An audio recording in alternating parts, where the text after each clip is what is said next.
Hi, welcome to Spec Hunter. So then, guys, in less than a year from now, we might finally see something that Apple fans have been waiting for a long time. Apple's first ever foldable iPhone. This is one of the biggest moves Apple has made in years, and it could completely change the future of foldable phones. Today, we're going to talk about everything we know so far, all the leaks, new features, and how Apple plans to make its foldable phone stand out. Let's start with the biggest issue people have with foldable phones, the crease in the middle of the display. Every foldable phone, whether from Samsung, Oppo, or Honor, has faced this problem. You open the phone, and there's that visible line in the center. It doesn't look good, and over time it gets worse. But Apple seems to have found a way to fix this problem completely. According to leaks, Apple has designed a new type of hinge made from what's being described as liquid metal. It's not literally liquid, but it's designed to move with more flexibility and less friction, which helps the screen bend smoothly without creating a deep crease. This could be one of the biggest breakthroughs in the foldable world. If Apple pulls this off, it means the screen will remain smooth even after thousands of folds. The crease will barely be visible, and the screen will last longer without showing damage. That's a huge deal because many people still avoid foldable phones because of how fragile they seem. Apple's solution might finally make them feel solid and reliable. This also shows Apple's usual approach. They're not rushing to be the first. They're taking time to perfect the design and solve the issues that others couldn't. So, by the time Apple launches its foldable, it may already feel like a mature, polished product instead of an early experiment. Now, the next big leak is about the screen size. The inner display of the foldable iPhone is expected to measure around 7.8 inches. That's very close to the old iPad mini's 7.9-inch screen, which makes it feel like you're carrying a mini tablet inside your pocket. It's large enough for multitasking, watching videos, or working on documents comfortably, but still compact enough to fold and slip into your pocket when not in use. The outer screen, the one you'll use when the phone is closed, will reportedly measure 5.5 inches. That's a smart size because it feels like a normal iPhone display.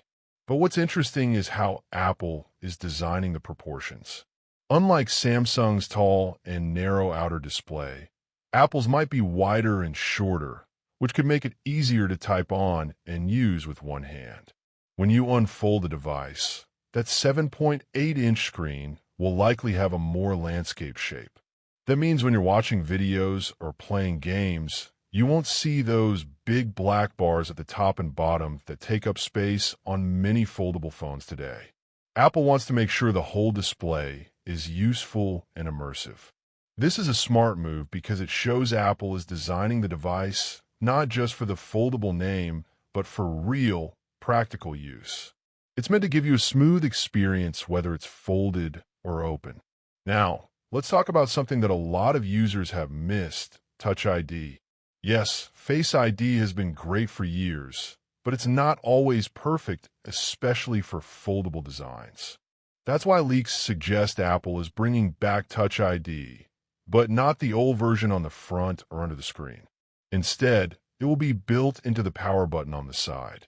This is the same setup that's already on the iPad Air, iPad mini, and even some other phones from Samsung and other brands.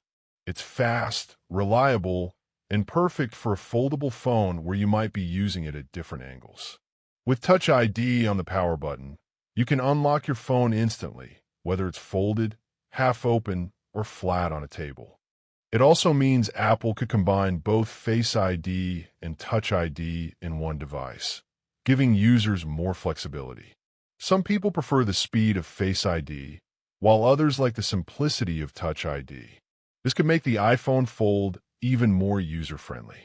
Now, battery life is always a big concern when it comes to foldable devices. Bigger screens usually mean more power drain, and with two displays, it can get tricky to balance performance and endurance. But here again, Apple might have a clever solution. According to reports, Apple plans to use new carbon lithium batteries inside the foldable iPhone. These are thinner and lighter than traditional batteries, but can hold more power. This makes them ideal for compact designs like a foldable phone. Thanks to this new technology, the foldable iPhone could have a battery capacity of around 5,000 to 5,500 milliamp hours, which is much larger than what we see in current iPhones. If true, this would make it one of the most efficient Apple devices ever made. With software optimization from iOS, Apple could make sure that power is used smartly between the two displays. The outer screen would consume less power, while the inner display would only use more energy when you unfold the phone and need it. This could result in great battery life despite the larger screen size.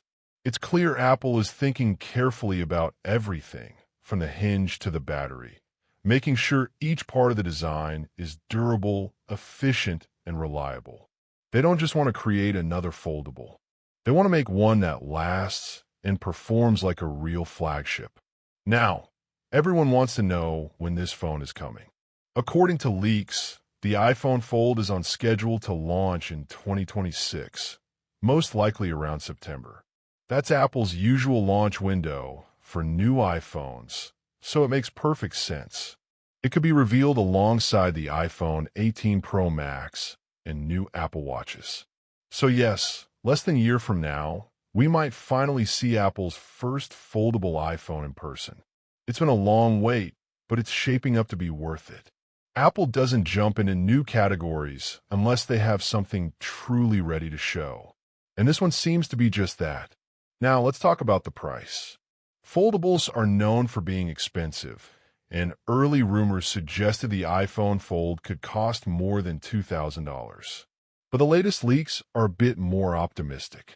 The starting price could be around $1,600 to $1,700. Yes, that's still expensive, but it's actually reasonable for what you're getting, a premium iPhone that also works like a tablet. If you compare it to buying both an iPhone 17 Pro Max and an iPad mini separately, the total cost would be similar, maybe even higher. So in that sense, it's not overpriced for what it offers.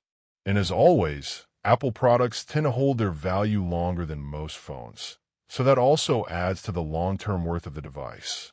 When you put all these leaks together, the picture becomes clear. Apple's foldable iPhone could be one of the most advanced devices ever made.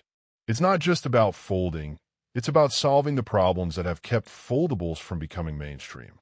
Apple seems to have focused on making the hinge strong and flexible, the screen smooth and durable, the battery long-lasting, and the design practical for daily use.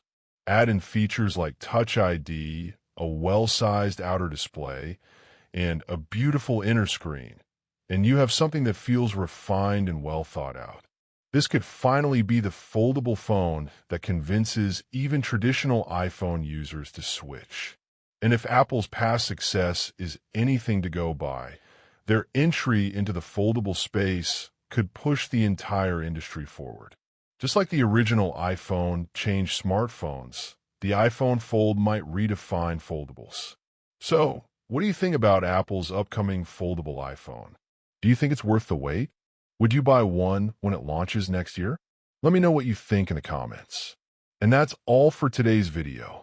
If you enjoyed this update, please like the video and subscribe to Spec Hunter for more upcoming Apple news, leaks, and tech reviews.